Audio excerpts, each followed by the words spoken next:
So I wanted to do this video, finding art in my shadow, before I saw Joker last night. Joker Folie deux.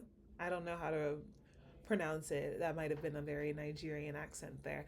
But I watched the Joker Folie deux, Folie à deux.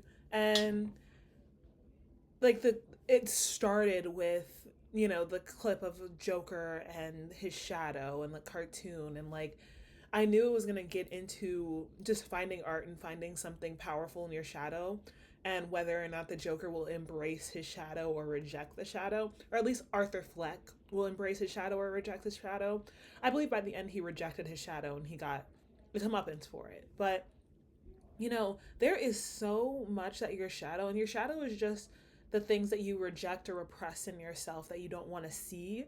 And there's just so much gold trapped in there. And like we've been doing so much to avoid the shadow and to avoid what's going on in like our darkest parts of ourselves. When really, when you shine a light there, you can clean it up and like see that it's not as bad as you think it is.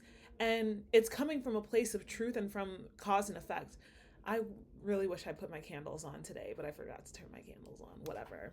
Um, and I'm just thinking about how, for me personally, I started writing really through a dark night of the soul. Like the first few words that I wrote was I was crying, I was so sad, and that was like the overture of my book. That was like the acknowledgments. This book is dedicated to da da da da, and like it was some very dark stuff that came out, but it started me on a path of finally writing a book series that I love. And now I'm not even going to use that acknowledgement anymore because it's pretty dark and it's kind of scary for an opening that is like a kind of clean like college coming of age story for the most part. Whatever. But if I didn't tap into that shadow at that moment, I wouldn't have the art that I'm creating now. And I really wouldn't be doing what I'm doing right now online. And I think for me personally, it's been something that I've been trying to avoid for the longest. And like we're taught to avoid our shadow, and repress and we're taught to repress and sorry, I was getting a phone call. Are the parts of our person that we didn't really get much,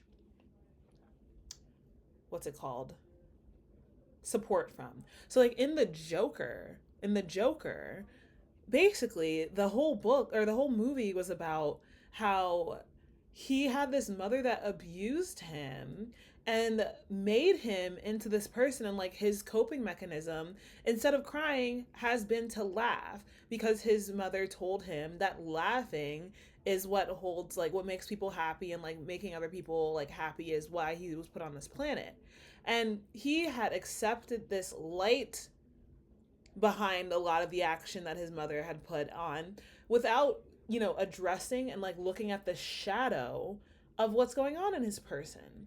So I think it sucks that like he was sitting there and like he really could have like I totally understand why Harley Quinn like stopped talking to him and broke up with him. It was cuz like you didn't accept your shadow. You went back to being Arthur Fleck. You didn't continue to be the Joker. You could have like been the Joker, but instead you put yourself in a deeper hole. You did something I think your mom would have wanted you to do, which is like put yourself in more trouble, and you got stabbed for it. This video has what's it called? Spoilers for Joker Folia Duh. Okay? I was sitting there like, you know what?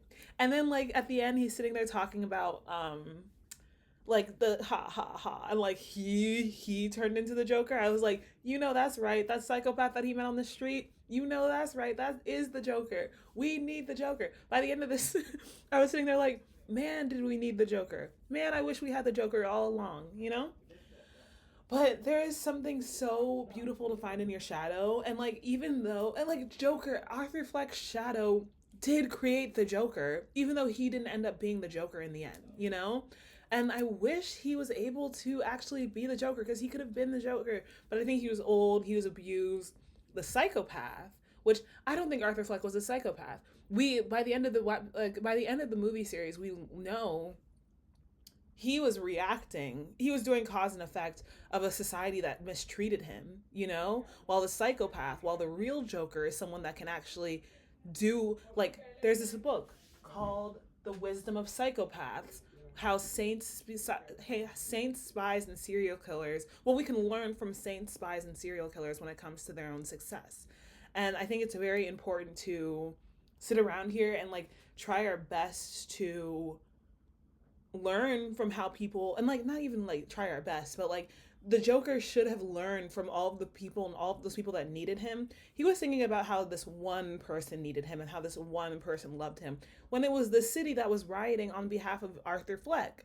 Arthur Fleck should have learned that lesson. Like, his shadow was that he touched millions of lives. Who knows how many lives that day with that act. You know, it wasn't funny per se, but it was dark. He let his shadow out and he like won, you know? And instead of like him actually like accepting his shadow, he repressed it more. And that repressed shadow came back and bit him in the butt. There were people trying to help him. There were people trying to make him a leader in that movie, and he rejected it on behalf of whatever. Like, I don't know. I think those are my thoughts for right now. I don't want to spiel anymore. I'm just pissed. Like, and I'm working on using my shadow more, and I'm working on like just allowing my shadow out more. Thank you.